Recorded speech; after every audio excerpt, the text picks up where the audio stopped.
The visor cracked on impact and the timer started its count. 47 seconds. That was how long the helmet's emergency seal would hold atmosphere before the fracture propagated through the faceplate, and the thin methane-laced air of Ecris IV flooded in and dissolved his lungs from the inside out. 47 seconds, blinking red in the corner of his heads-up display, already ticking down. Cade Morrow did not scream.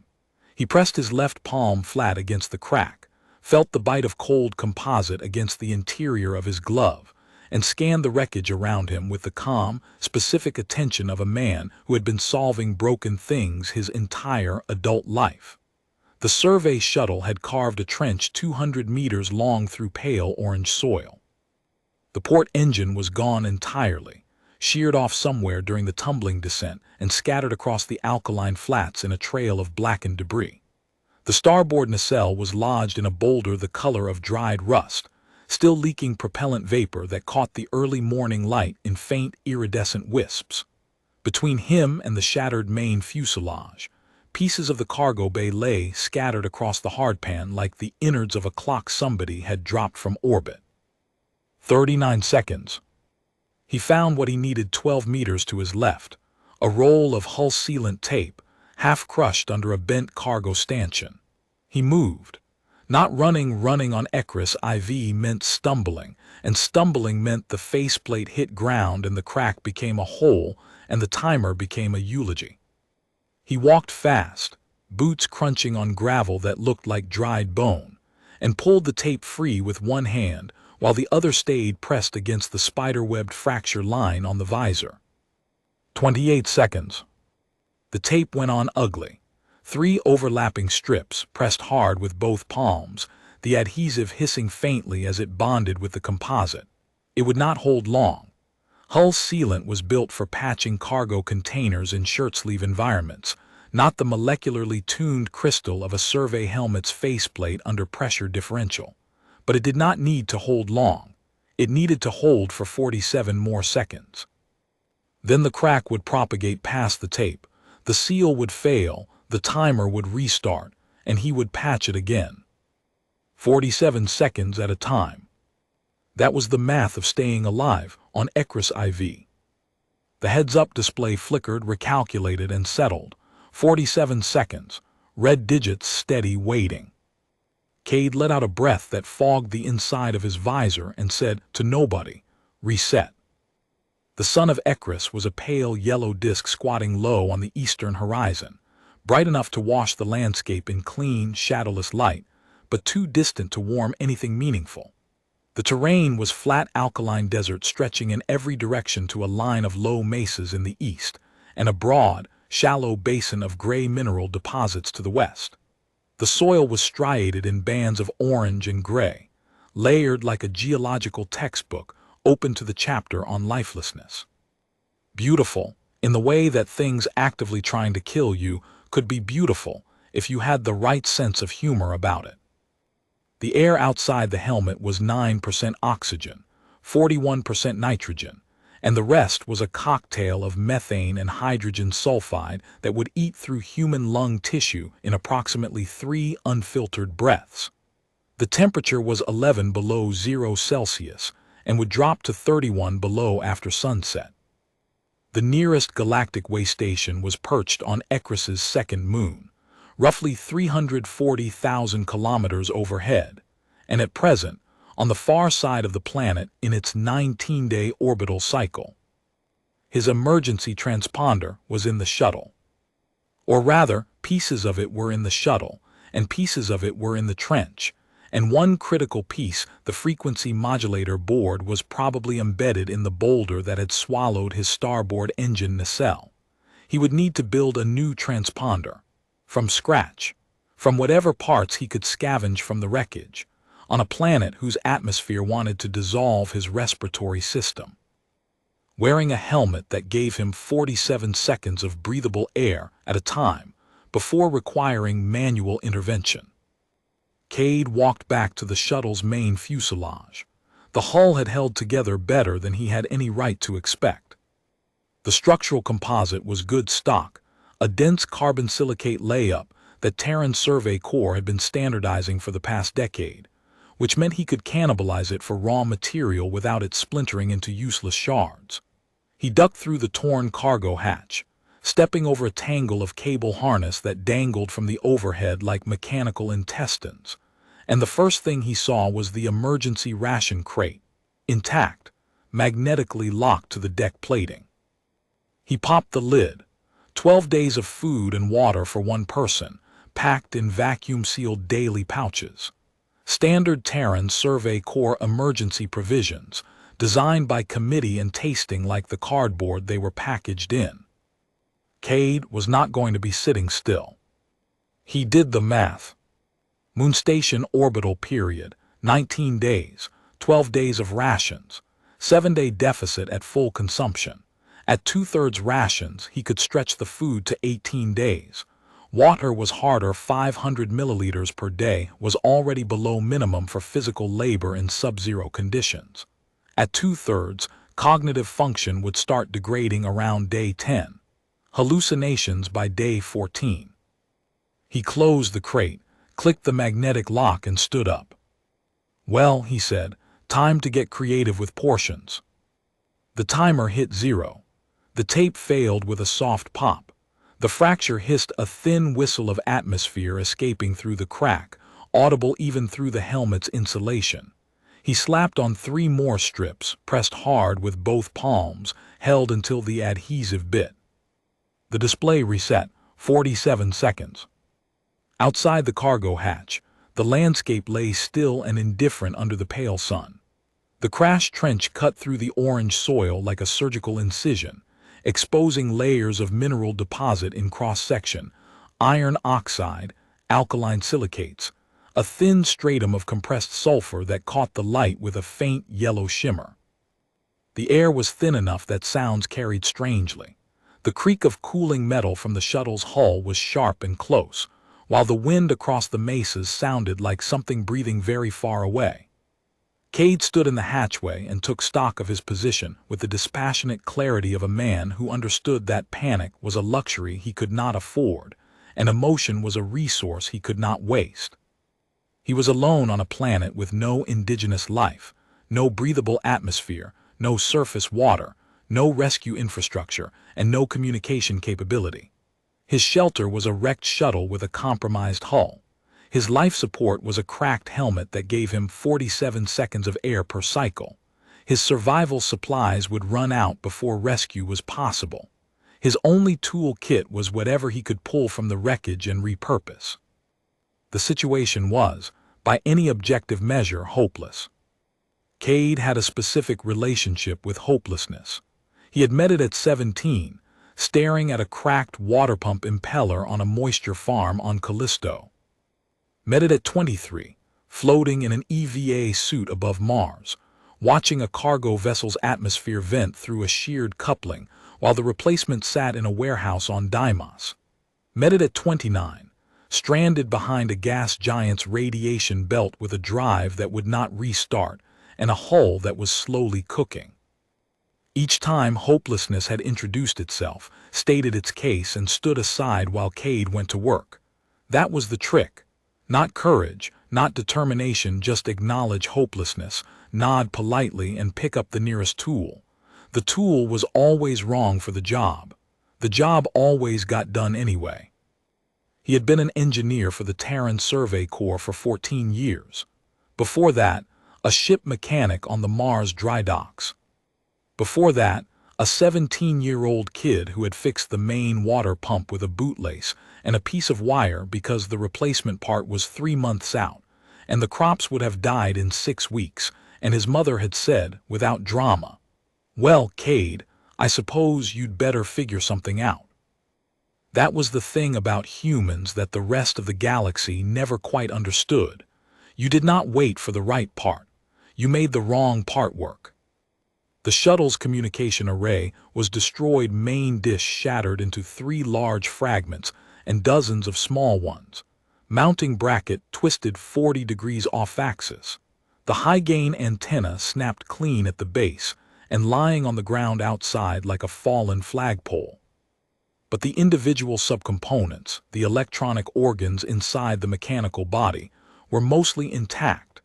They had scattered through the wreckage in the useful way that expensive things scatter when they break violently, in large, identifiable pieces rather than anonymous dust. He spent the first afternoon cataloging what he had, working in 47-second intervals, pausing each time the timer hit 0 to retape the visor crack. The rhythm became automatic within the first hour. Work, patch, work, patch. Like breathing, if breathing required 3 strips of adhesive tape and the manual dexterity to apply them while your hands were shaking from cold and adrenaline. By sundown, he had stripped out the comm array's signal processor, the power coupling from the thruster gimbal, a 40-meter coil of antenna wire from the nav sensor housing, and the frequency oscillator from the climate regulation unit. He also salvaged resistors, a voltage regulator, capacitors, and a small toolkit magnetic screwdriver, needle nose pliers, wire stripper, and a soldering iron with no power source. None of these were transponder parts. A signal processor calibrated for mineral survey frequencies was not a distress transmitter. A climate unit oscillator was not a communication modulator. A thruster gimbal coupling was not a regulated power supply. Each of these statements was true, and each of them was also, to an engineer, irrelevant. Because each of these devices did something adjacent to what a transponder part did, and adjacency was the country where engineers lived. The weather was terrible and the maps were wrong in half. The roads were made of solder and the other half were made of profanity. But it was home. He also found the maintenance log. The last entry, collision alert unidentified debris field evasive action failed impact in 4.2 seconds end log. Before that, everything nominal. Then debris out of nowhere, dense and fast, and down he went. 4.2 seconds from alert to impact. Not enough time to pray. The debris field bothered him. Ecris IV was cataloged as a dead rock, confirmed empty, by 3 separate survey missions spanning 60 years. The most recent, 8 years ago, had specifically noted the absence of orbital debris. There should not have been anything up there to hit. Right now, the problem was 47 seconds. He also had a secondary problem. Nobody knew he was here. Solo survey mission, standard practice for cataloged empty worlds. His flight plan had him in orbit for 72 hours, then back to Vethai Station. When he did not return on schedule, the depot would note him overdue. After 48 hours, SAR would dispatch a search vessel. After 72, a grid search. Ecris IV had a surface area of roughly 400 million square kilometers. A grid search at shuttle sensor resolution would take weeks. He also needed to address a more immediate problem. His suit's thermal regulation was compromised. The impact had cracked the heating element in the left leg, which meant the lower half of his suit was running on passive insulation only. In 11 below zero, passive insulation kept him functional. At 31 below, which was coming in about 4 hours when the sun set, his left leg would start to go numb within 20 minutes of exposure. Frostbite within an hour. He would need to stay inside the shuttle during the nights, which he had already planned to do, but it constrained his work schedule to daylight hours only. No night work, no overtime. The universe had given him a shift schedule, and it was non-negotiable. He spent the last hour of daylight reinforcing the shuttle's cargo bay as a nighttime shelter. The main hatch was torn a jagged tear where the frame had buckled on impact, and the gap was letting atmosphere seep out.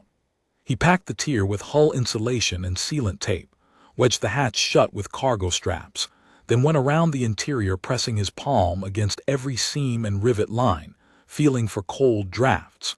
He found 3 leaks and plugged them. When he was done, the cargo bay held atmosphere. Not well, maybe 80% of standard, leaking down to 60 overnight, but well enough to breathe without the helmet. Night on Ecris IV was absolute. No moon visible. Stars like hard white points in a sky the color of wet graphite. Temperature, 31 below. Wind from the west carrying hydrogen sulfide. that passed through the hull insulation as a thin, acrid smell. Inside, Cade took the helmet off and spliced the cracked heating element in the suit's left leg with antenna wire, wrong resistance characteristics, uneven heat distribution, but better than frostbite. The battery showed 62% charge, good for 40 hours of heating. After that, he would need a drone power cell. One more problem with a solution that was adjacent to the correct one and would have to be close enough. He sat on the ration crate in the dim amber glow of the one surviving emergency light, ate 1/3 of a daily ration packet slowly, chewing each bite of the protein bar until it dissolved. Because wasting calories through inefficient digestion was a luxury, he could not afford, drank half a water pouch in measured sips, and set the cracked visor on the deck beside him. The timer was dark. Inside atmosphere, it had nothing to count, but he could see the crack clearly now without the distortion of looking through the visor from the inside. A hairline fracture running diagonally from the upper left corner of the faceplate to the bridge of the nose, thin as a strand of hair and deep enough that the crystal on either side had started to delaminate in tiny flakes. Every time he went outside, the pressure differential between his breath and the near vacuum beyond the visor would stress the fracture and the timer would start. 47 seconds. Then the sealant tape would fail, the crack would creep a few micrometers longer and the new tape would reseal and the timer would restart. Each cycle the crack grew. Each cycle the timer got fractionally shorter. He was on borrowed time and the interest rate was compounding. He needed to fix the visor or build a new one. He did not have the materials for either. What he had was hull sealant tape, 4 rolls, roughly 80 meters total, and a 14-year career of making things last longer than their designers ever intended. Day 2.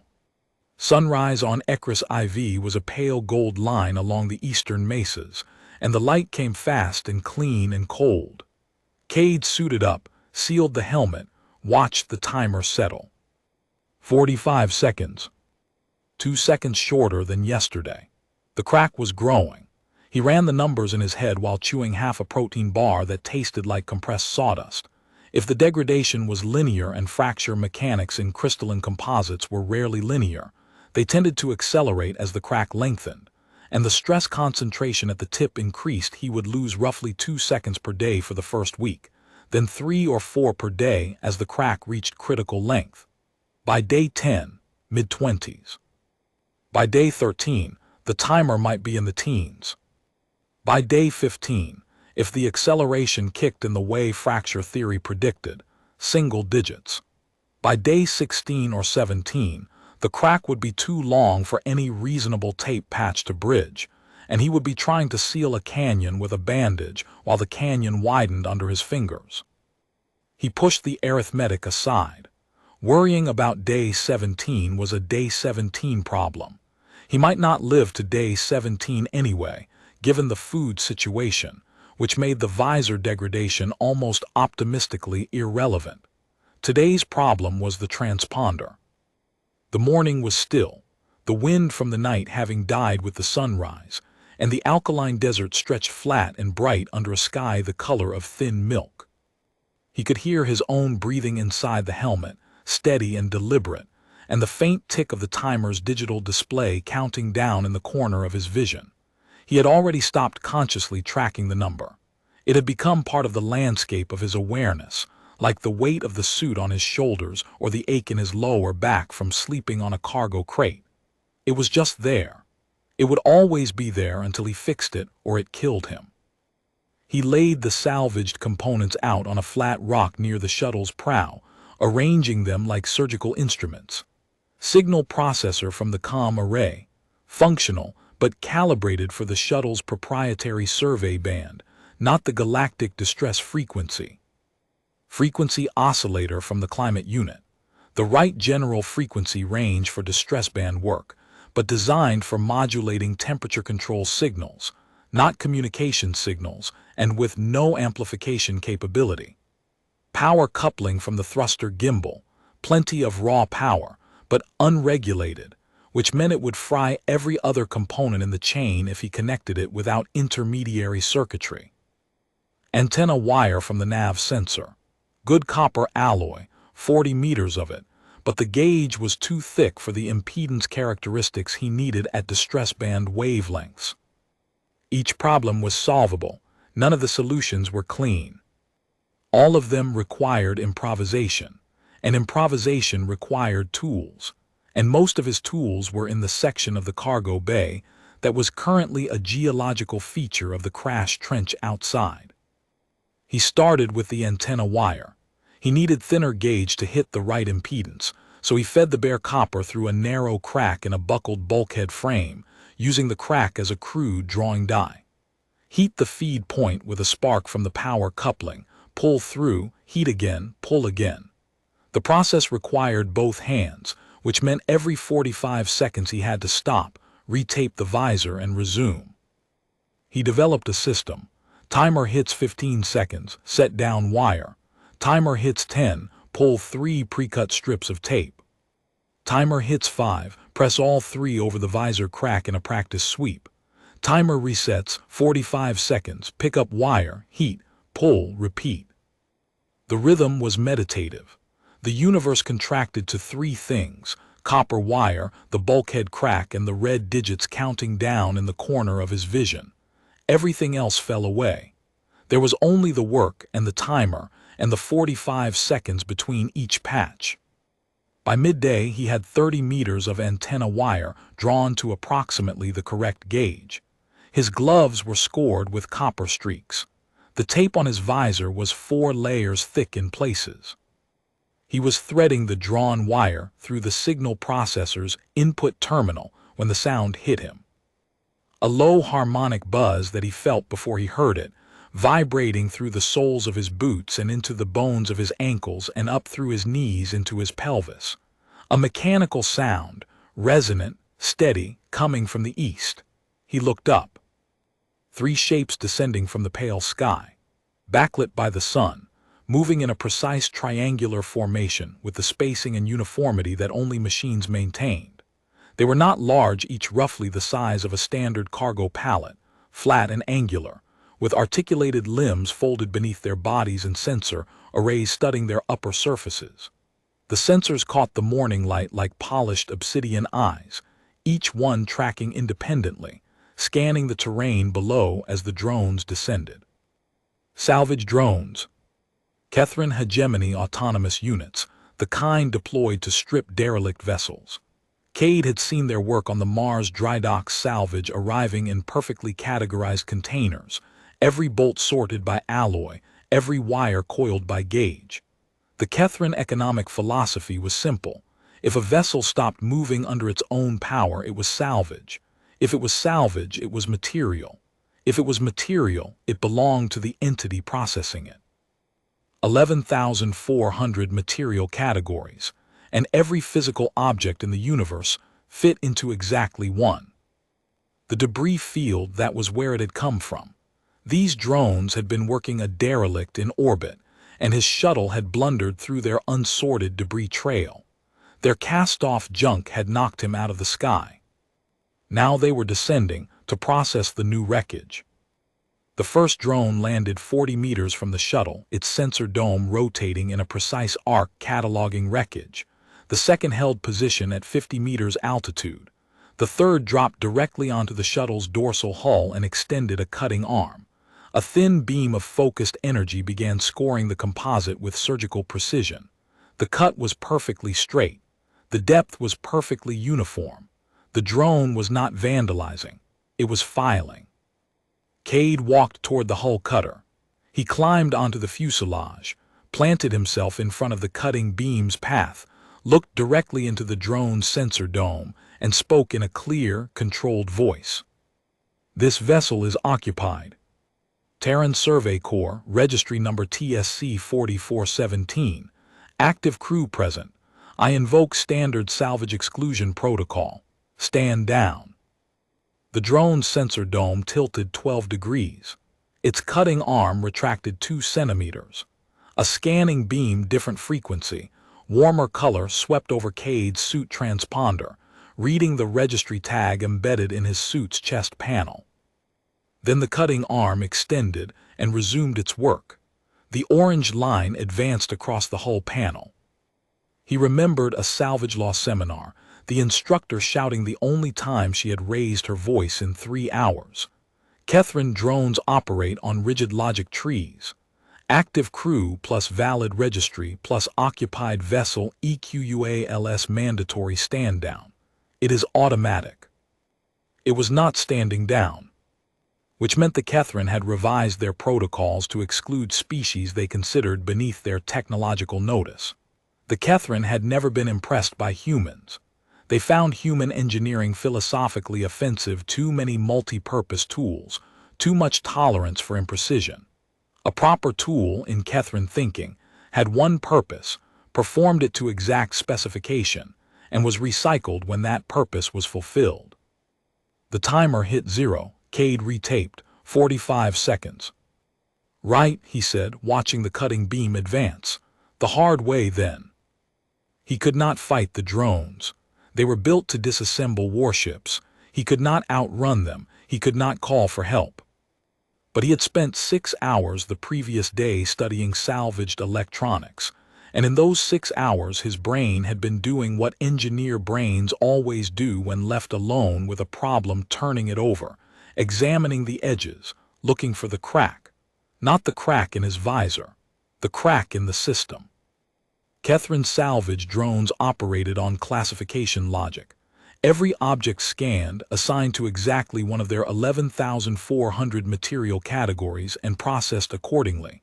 Structural material, cut and stacked. Power systems, drained and crated. Navigational components, cataloged for resale. Biological waste, ignored. The categories were absolute.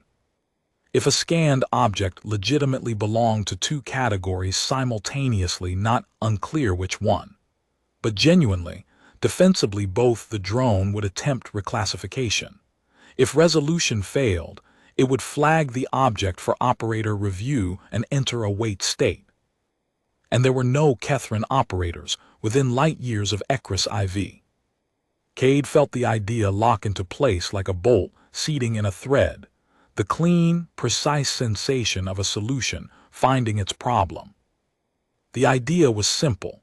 Build objects that genuinely and irreconcilably belong to 2 categories simultaneously. Not ambiguous objects that might be one thing or another. The drones could handle ambiguity by choosing the more probable category.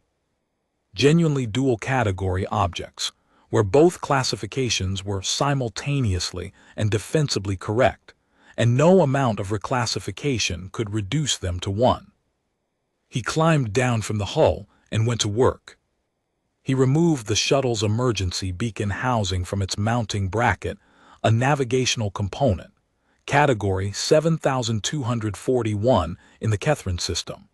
He carried it to a structural beam that had sheared free during the crash, set the beacon housing against the beam's flange, and used the thruster gimbal's power coupling as a crude arc welder.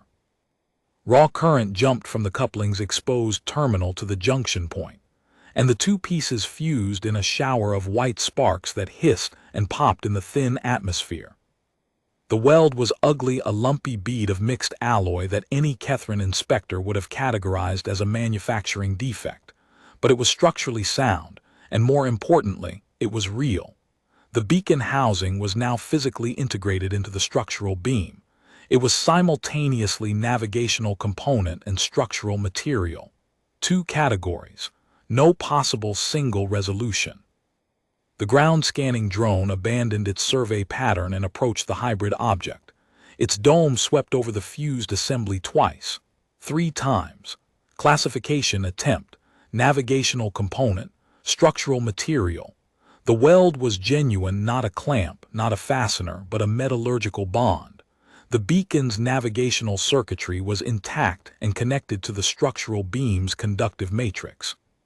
The object was both. The drone's dome rotated once more, then stopped.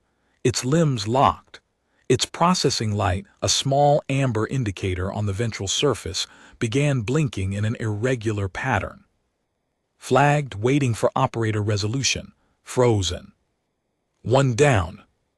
Timer 0. Retape 44 seconds. Cade went after the second drone. He took the cargo bay's internal atmosphere processor, classified as a life support subsystem under the power system's umbrella, and wired it electrically into his antenna coil, which was a navigational subcomponent. Real current flowed between the devices. The atmosphere processor's ionizer fed signal into the antenna wire, and the wire's impedance characteristics affected the processor's output. The integration was functional, bidirectional, and made both devices perform worse at their original jobs while belonging legitimately to both categories. The overhead drone descended, scanned, dome rotating, 11 seconds of processing, limbs locked, amber light blinking. 2 down. The hull cutter was still cutting. It had not paused to scan the hybrid objects because it was busy with a clean, unambiguous target, the shuttle's dorsal hull. Structural material, Category 1003, Subcategory Carbon Silicate Layup. No conflict, no confusion. The drone was operating exactly as designed. Cade needed to introduce confusion. He climbed onto the hull again. The cutting arm swept past him without deviation. Biological matter, Category 11,200, Handling Protocol. Ignore, and continued its precise, methodical work. He knelt beside the panel directly ahead of the cut line and pried it open with his screwdriver. Underneath was the shuttle's primary data core, a hardened navigation computer containing survey records, stellar cartography, flight data, and registry information. He pulled 3 data wafers from the core, thin crystalline rectangles, each the size of a standard playing card, each containing gigabytes of navigational data, and pressed them flat against the interior surface of the hull panel, bonding them with sealant tape. The drone's cutting arm reached the modified panel. Primary scanner, structural material, begin cut. Secondary scanner detected the data wafers. Navigational component, stop cut, rescan, structural material with navigational components bonded to interior surface. 2 categories, 1 physical object, attempt reclassification, composite assembly, subtype field integrated, no matching category. The data wafers were not manufacturer embedded, which would make the panel a recognized composite type. They were field attached with adhesive tape, which existed in no legitimate manufacturing taxonomy the Kethrin had ever codified. Cutting arm retracted, extended, retracted, dome rotated twice, limbs locked, amber light. 3 down. Cade sat on the hull of his wrecked shuttle in the pale morning light of Ecris IV, surrounded by 3 frozen salvage drones, and laughed. It was not the laugh of a man enjoying himself. It was the raw, hoarse laugh of a man running on adrenaline and reduced rations who had just discovered that the universe's most meticulous logicians had never considered the possibility that someone would weld a beacon to a beam just to break their filing system. Timer 0, retape 43 seconds. Day 3, the drones unfroze. It happened incrementally, like watching ice melt in reverse order of freezing. The hull cutter, the first one Cade had frozen, resolved first, just after dawn. He was outside, retaping the visor in the flat morning light, 43 seconds now, when he heard the cutting arm extend with a smooth hydraulic whisper. He turned and saw the drone resume its work on the next hull panel, its sensor dome rotating with the same methodical precision as before, its cutting beam scoring the composite as though nothing had interrupted it. The drone had found a resolution path that Cade had not anticipated. It recategorized the data wafer panel as composite salvage, subtype field modified, a category that apparently existed deep in the Kethrin taxonomy as a catch-all for objects that had been altered after original manufacture. The field-modified composite was treated as structural material with navigational contamination, and the contamination was flagged for separate processing after the primary cut. 1 category, field-modified structural, resolution achieved. The ground scanner unfroze 20 minutes later, having recategorized CADE's beacon and beam weld as Integrated Structural Navigational Assembly, Subtype Non-Standard Junction. The atmosphere processor antenna hybrid took the longest, nearly an hour, before the overhead drone resolved it as deprecated life support component with parasitic navigational attachment. Each resolution was ugly. Each category name was a mouthful of taxonomic compromise, but each was technically valid. The Kethrin logic trees had stretched to accommodate the ambiguity, generating new composite categories that fit the objects into single boxes. The boxes were awkward and ungainly, but they existed, and that was all the drones needed.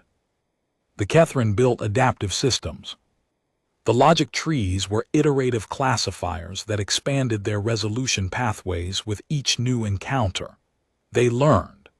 Each binary conflict they resolved made the next one easier, because the new composite categories they generated became available for future reference. Cade watched the hull cutter slice another panel free and understood that he was in trouble. He had intended to break the system. Instead, he had trained it. This was the fundamental difference. Humans solved problems by finding solutions that were close enough.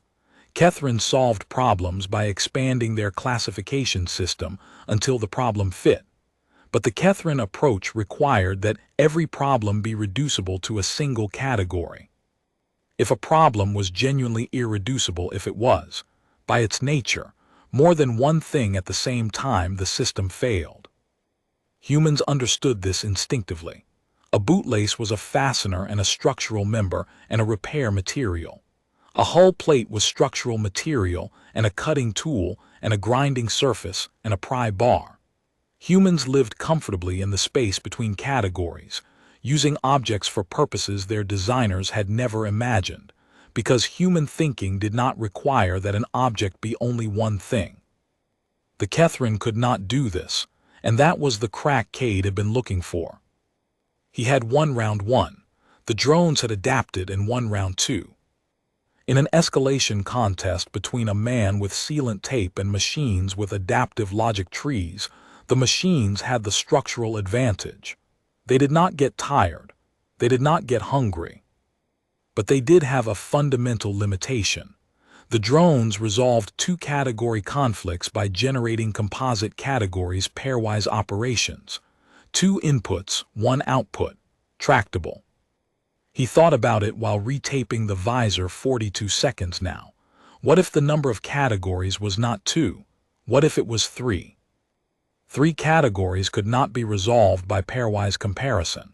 A plus B produced composite OB, which conflicted with CA plus C produced AC, which conflicted with BB plus C produced BC, which conflicted with A3 pairings, 3 composites, 3 remaining conflicts.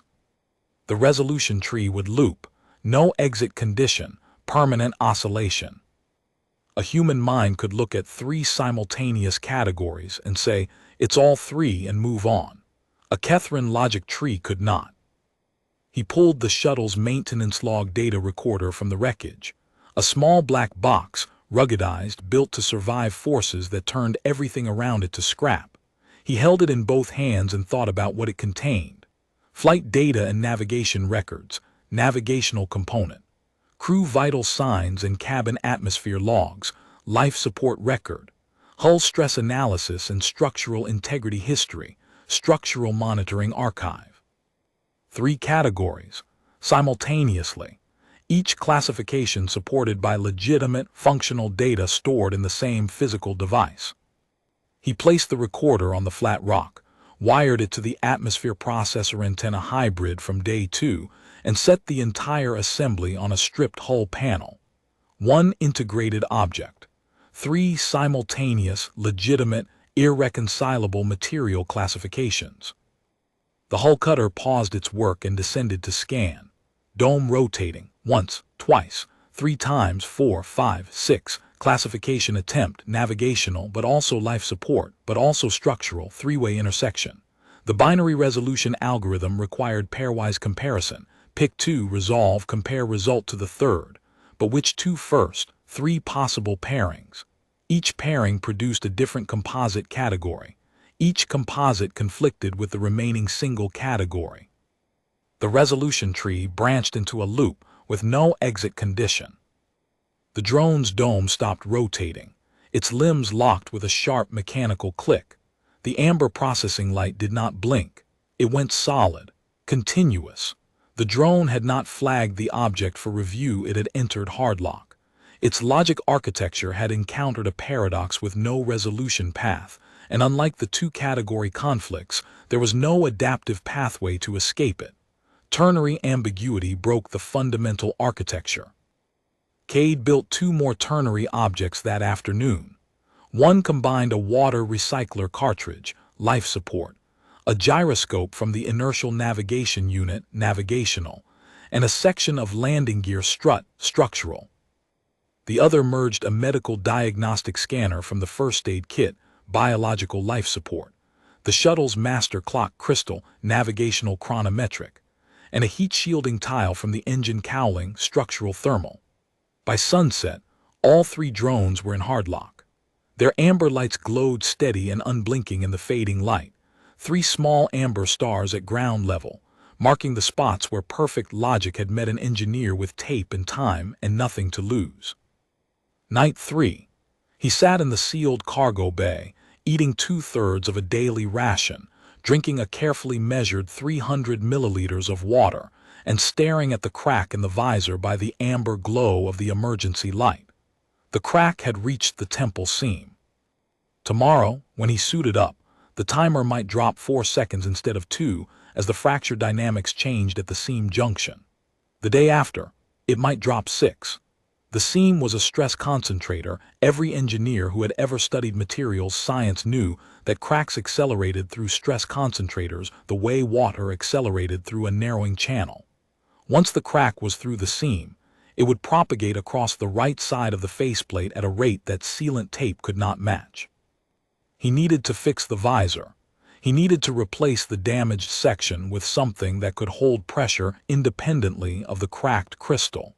He did not have survey-grade faceplate material. He did not have a pressure-rated transparent composite. He did not have a clean room or a molecular bonder or a crystal growth chamber.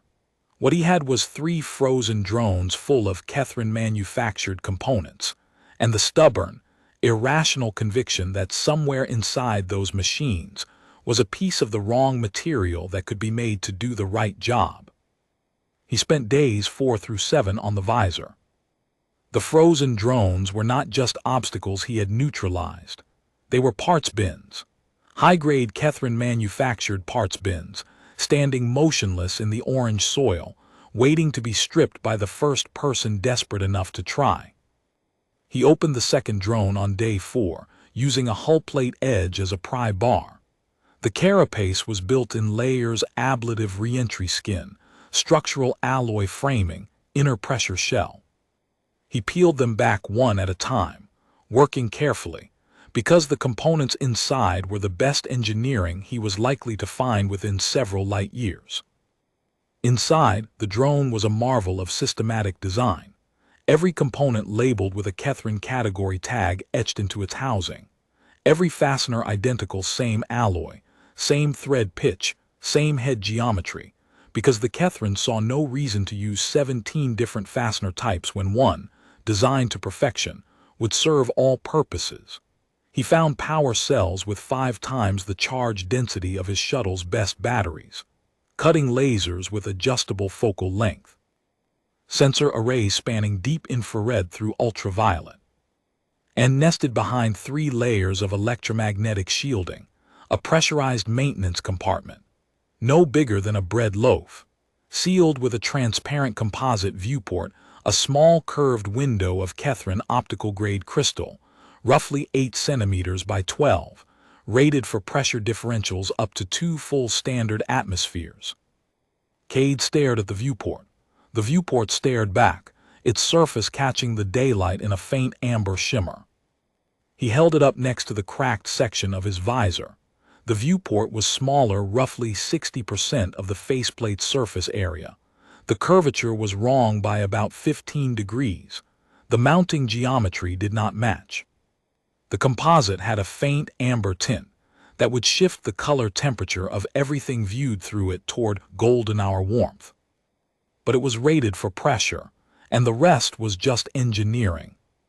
He spent days 5 through 7 on the modification, cutting the viewport free with the drone's own laser, grinding the curvature against a flat boulder in long measured strokes, fabricating mounting brackets from hull panel composite. The grinding was the hardest part. Each stroke removed a fraction of a millimeter, and each stroke had to be consistent, or the seal would fail. He checked the fit against the faceplate every 20 strokes, looking for light gaps. For 2 days, the gaps were wrong. Too wide here, too narrow there. A warped section where he had ground too aggressively and thinned the composite below safe pressure rating, which he compensated for by bonding a reinforcing strip from the drone's carapace armor. On day 6, the arc welder shorted and blew its internal fuse. He improvised a resistance heater from suit wire wound around a hull plate scrap, powered by a drone cell through a variable resistor. It was less controllable, slower, and produced an uneven heat pattern. But it worked. It was the wrong tool for the job, and it worked. Day 7. He fitted the completed patch. It looked like someone had repaired a racing helmet with a piece cut from an amber fishbowl. Through the Kethrin viewport, the world had a warm amber cast, as though everything were permanently lit by late afternoon sun. He suited up, stepped outside, watched the heads-up display. The timer flickered, recalculated. The emergency seal system scanned the faceplate, found the viewport panel holding atmosphere independently over the crack, and found nothing to measure. The timer went dark. Cade stood in the pale morning light of Ecris IV and felt the absence of the countdown like the absence of a toothache that had been grinding for 7 days. His jaw unclenched. He looked at his reflection in a polished piece of hull plate and saw a man with a mismatched amber patch on his visor, standing on a dead rock that wanted to kill him, grinning like a fool. 47 seconds, he said to the reflection. You thought that was a death sentence. Day 8, he finished the transponder. The assembly had taken him most of the day, working inside the cargo bay where he could remove the helmet and use both hands.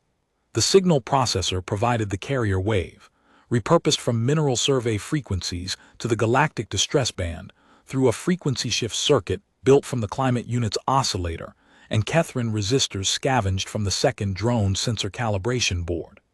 The power coupling, now regulated through a drone charge controller, provided clean current. The antenna was 30 meters of hand-drawn copper wire running up a 4-meter mast built from the third drone's longest arm segment, guide with cargo straps staked into the hardpan. He pressed the activation switch, and the transponder emitted a low, steady hum, not a clean hum. A rough, buzzy pulse every 3 seconds on the galactic distress frequency, with harmonic artifacts and frequency drift. A proper communications engineer would have winced. A Kethrin signals technician would have classified it as noise pollution. But it was broadcasting. The signal was crude, but distress receivers were designed to be sensitive, because the people sending distress signals were rarely in a position to build elegant transmitters. Moon Station, 11 days from overhead. Food, 4 days remaining at 2/3 rations. Water, 6 days with condensation supplementation. The math was tight. The numbers were the numbers. You worked with them or you died. He recharged his suit's battery from a drone power cell, 3 drones, 4 cells each, 5 times the capacity of his suit battery. Thermal survival covered. He built a water recovery system from the shuttle's atmospheric processor, filtering the methane-laced air through activated carbon packed in a rolled hull plate tube. It produced 80 milliliters per hour of thin, metallic-tasting water. Not sophisticated, but nearly 2 liters per day, enough to sustain cognitive function. Food was harder. 2/3 rations would carry him to day 18.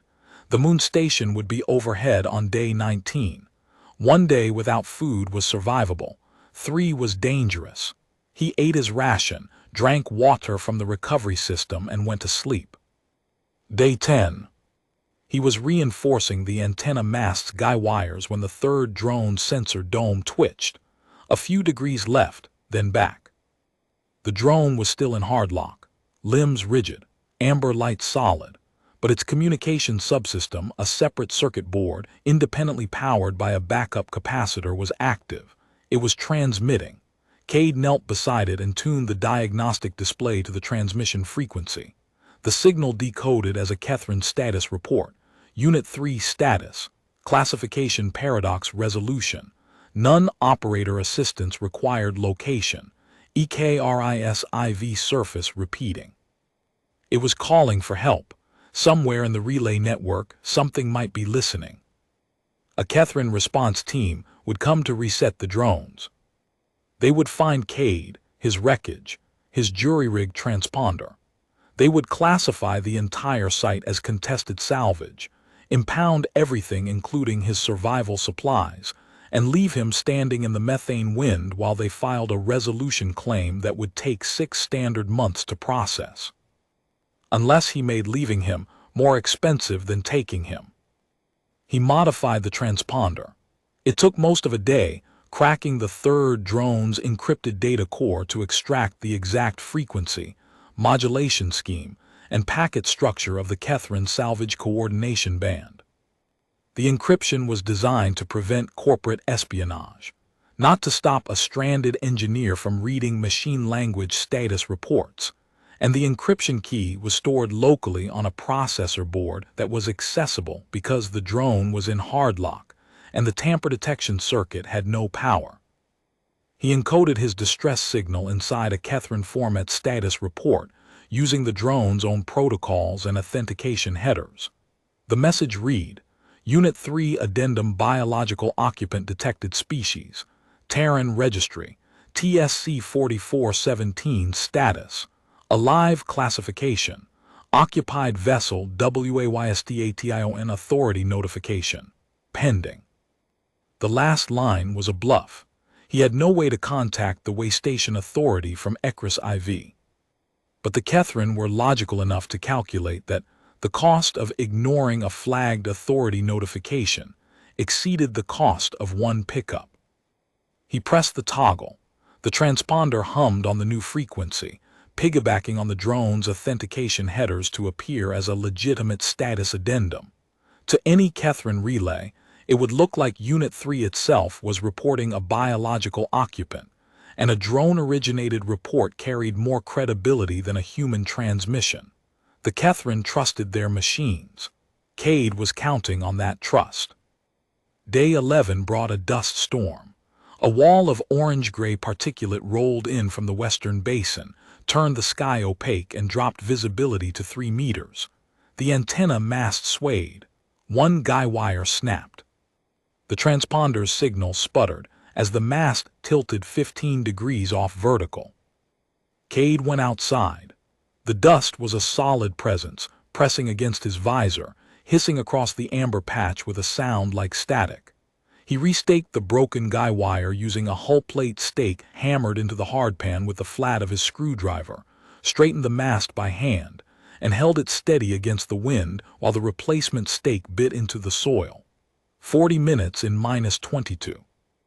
When he got back to the shuttle, his visor was scoured with surface scratches that reduced optical clarity to something viewed through frosted glass. He would see the rest of his time on ECRIS IV through that frost. The patch held. That was what mattered. Day 12, last ration packet. He split it in half, tucked the second half inside his suit's chest pocket, watered down to 2 pouches. Day 13, no food.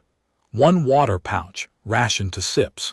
He sat in the cargo bay conserving energy, running mental calculations on signal propagation, while his piggybacked signal rode the drone's status broadcast every 90 seconds toward whatever relay was listening. Day 14, no food, no water.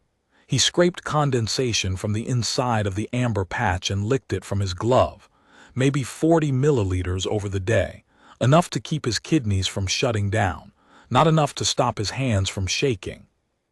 His lips cracked and bled. His thoughts moved slowly, like machinery running on insufficient lubrication.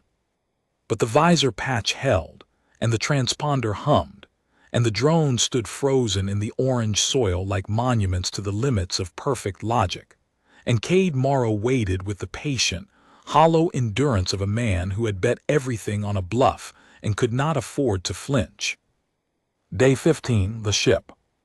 A low, resonant hum, deeper than the drone's buzz, building from the eastern sky. Not the harmonic vibration of small autonomous units, but the sustained basso note of a vessel displacing atmosphere through its gravity diffusers. A real ship, with a real drive system and a real hull, and presumably real crew. Cade stood up from the flat rock where he had been sitting. The motion took longer than it should have. His legs had stiffened overnight, the muscles protesting after 2 days without food and inadequate hydration. His vision grayed at the edges when he stood too fast, so he rose slowly, bracing against the rock, and waited for the blood to reach his brain before he tried to walk. The ship resolved out of the eastern sky, a dark angular shape descending with the precise, unhurried efficiency that marked Kethrin engineering.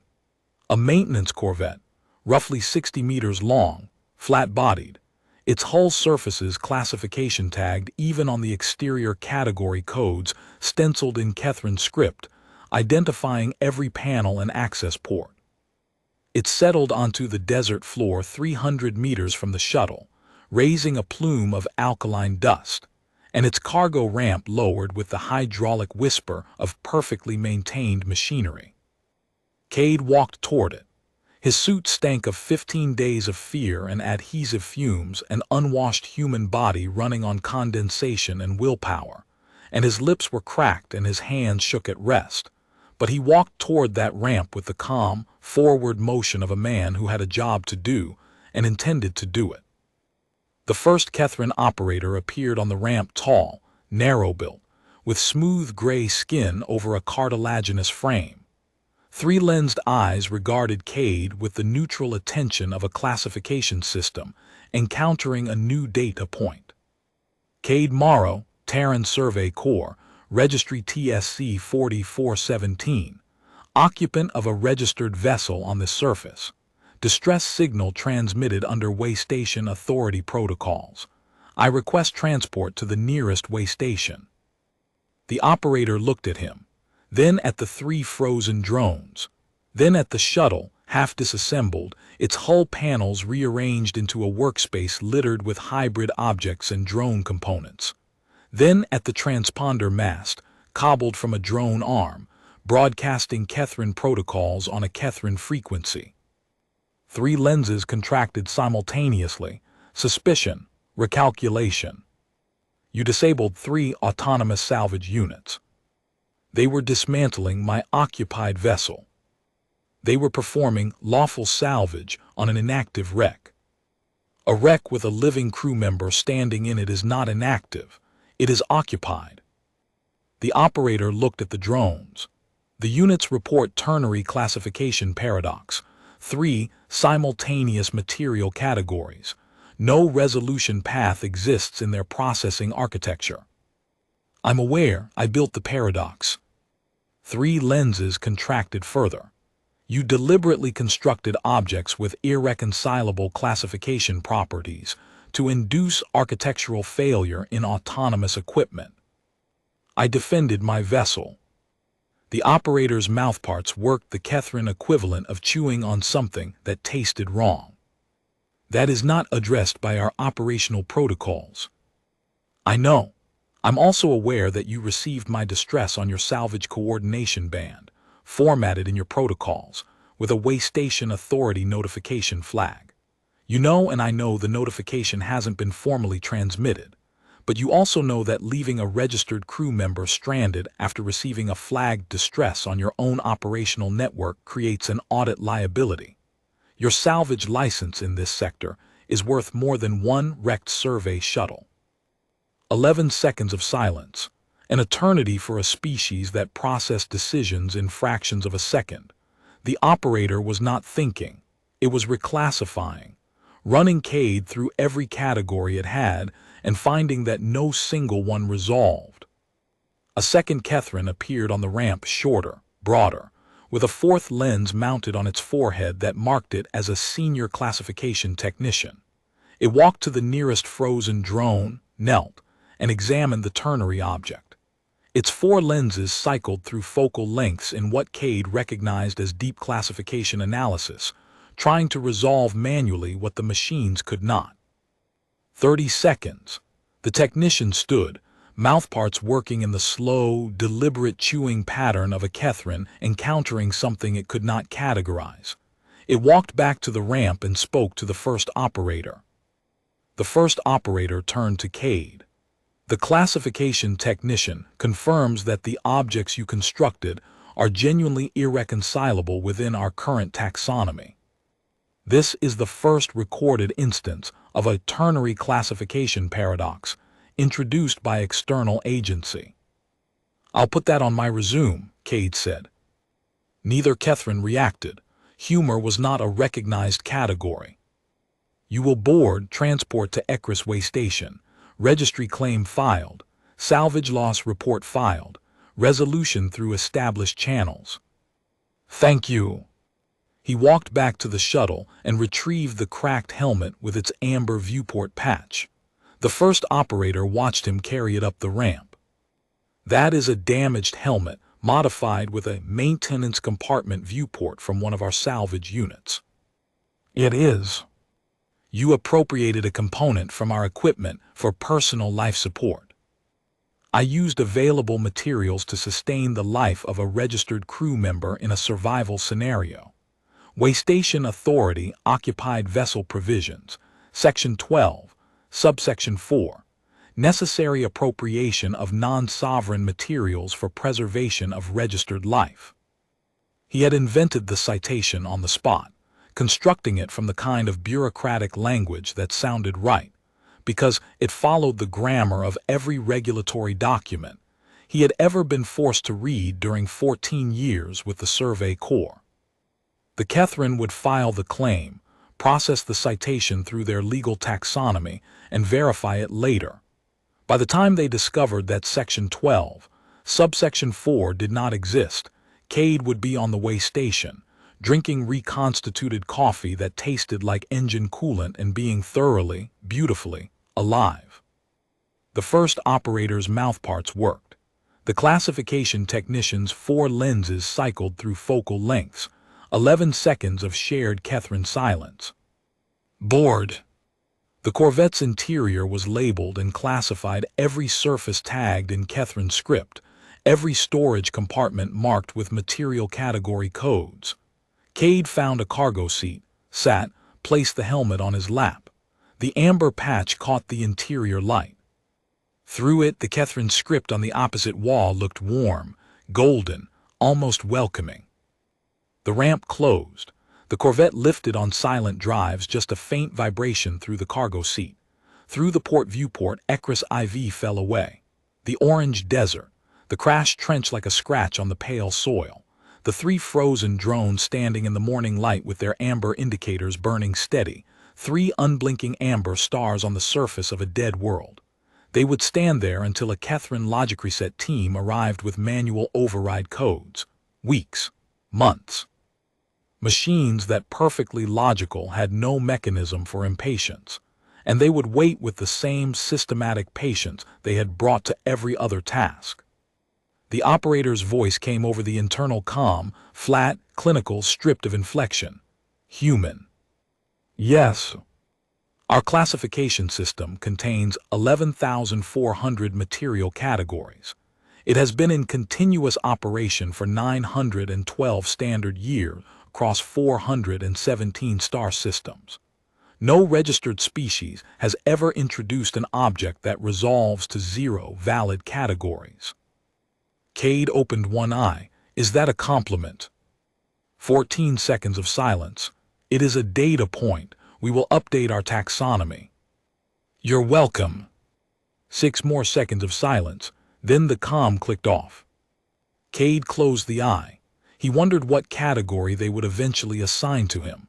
Biological cargo, probably. Recovered occupant, subtype Terran, condition, dehydrated. They would tag him the way they tagged everything: a number, a description, a handling protocol. He was fine with that. Being classified was not the worst thing that could happen to a man. Being left to die on a rock because the machines processing your wreckage could not figure out which box you belonged in, that was worse. The Kethrans' reasons were logical rather than compassionate, their manner about as warm as the average hull rivet. But they had picked him up, and in 15 days on Ekris IV, Cade had learned to measure kindness by results rather than intentions. The Corvette punched through the upper atmosphere, the hull vibrating briefly as it transitioned from aerodynamic flight to vacuum operation. And below him, the planet that had tried to kill him for 15 days shrank to a pale orange marble in a field of hard white stars. He held the helmet on his lap, its amber patch catching starlight through the viewport, and the timer stayed dark. 47 seconds. That was all it had ever been. Not a death sentence, not a countdown to oblivion, a unit of measurement, the distance between one problem and the next solution, the length of time a man needed to find the tape, press it flat against the crack, and keep breathing long enough to find the tape again. The interval between patches, between fixes, between the moments when the universe presented a new way to kill him and the moments when he found a way to refuse. Somewhere in the administrative depths of the Galactic Classification Bureau, a Kethran logic specialist would eventually receive the paradox documentation and the salvage loss report. The specialist would attempt to categorize what had happened. Sabotage, no, the drones were physically undamaged. Fraud, no, the classification objects were genuinely multi-category. Theft, no, occupied vessel provisions applied. Signal intrusion, the transmission used properly authenticated protocols. Psychological manipulation of autonomous systems, not a recognized category. And they would fail. Because what Cade Morrow had done on Ekris IV was not sabotage, not fraud, not theft, not diplomacy, not combat, not survival in any category the galaxy had ever needed to define. It was something older and simpler and more specifically human than 11,400 categories could contain. It was engineering, the kind you learned on a moisture farm when the replacement part was 3 months out and the crops were dying and all you had was a bootlace and a piece of wire, and the quiet, stubborn certainty that the wrong part in the right hands would work. 47 seconds, it had been enough.